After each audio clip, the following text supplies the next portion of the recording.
Hello everyone, this is Meena Ganeshan back to share some more interesting aspects of my mother, Mrs. Mallika Ganeshan. First of all, thanks for the subscriptions and for the love and support for her. In today's video, I'll be speaking of how she positively fought cancer.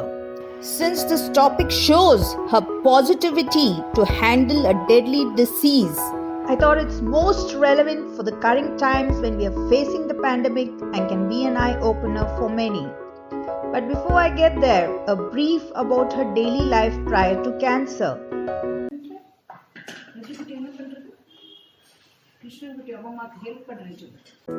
She was a homemaker who was also involved in multiple other activities.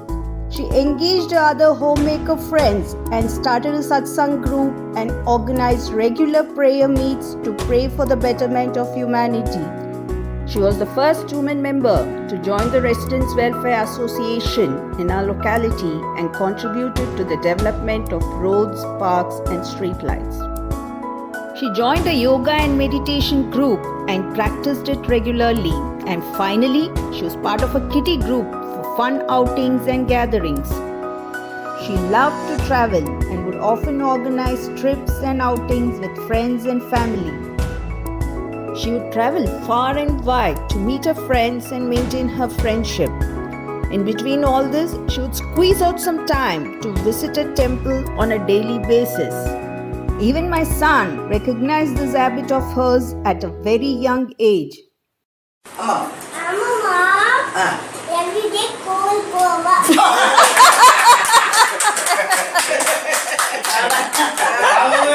She was often teased by her friends if she had a pair of legs or wheels, as she was always on the go and would never get tired or rested. When her life was so fast-paced and progressing well, she was diagnosed with cancer in December 2018. We were advised by the doctors that she can only be treated but not cured, as the cancer had spread to multiple parts of her body. It was earth-shattering for all of us, as we had never seen our mother down with even a cough, cold or fever all through her life. So accepting this news was impossible. But she took it positively as a test of her faith in God and saw it as an opportunity to be an inspiration for others fighting cancer or any kind of sickness to not get defeated by it mentally. Cancer puts fear in people's mind. She wanted to remove that fear. It tried to obstruct her life, but she made a way and continued to live her life with the same vigor as before. Photos shared from here are all from her trips and activities post the diagnosis. As the cancer had spread mainly to her backbone and lungs, she had difficulty in breathing and walking, but none of that could stop her. She continued with her daily temple visits, organizing satsangs and hectic travel schedule. She travelled from an interior village Kaliakudi in Tamil Nadu to the Nathula Pass in the Himalayas, all with a broken spine and infected lungs. She wanted to use every opportunity to spread positivity, hope and happiness to people. She went to Kashi, which was in a wish list for a long time, and had a holy dip in the Ganges. She visited her favorite Guruvayur temple in Kerala. When the Ativarada deity in Kanchipuram was in news in 2019, she was determined to visit that temple in spite of not being able to sit, stand or walk for long. She was fearless of the long waiting time and crowd and organized a trip with her friends and had the darshan. She travelled to various places for vacations, functions and social engagements. She made 20 plus trips in the span of 12 months to different parts of India. Time and again, her scan report showed physical deterioration, but she was growing stronger mentally day by day. The doctors personally advised me that she should avoid walking as her bones were extremely fragile. Even a sneeze or a cough could crumble her bones and would cause immense pain. But let alone walking, she was riding bikes, climbing steps, exercising, 10,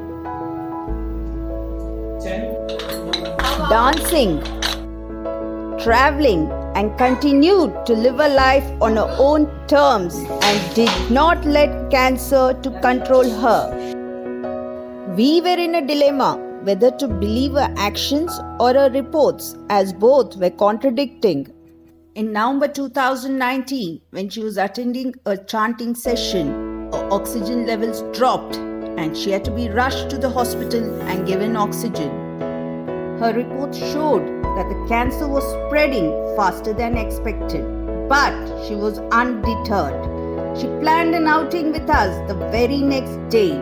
She was determined to not let cancer win over her. She put on her traveling shoes yet again and planned trips after trips.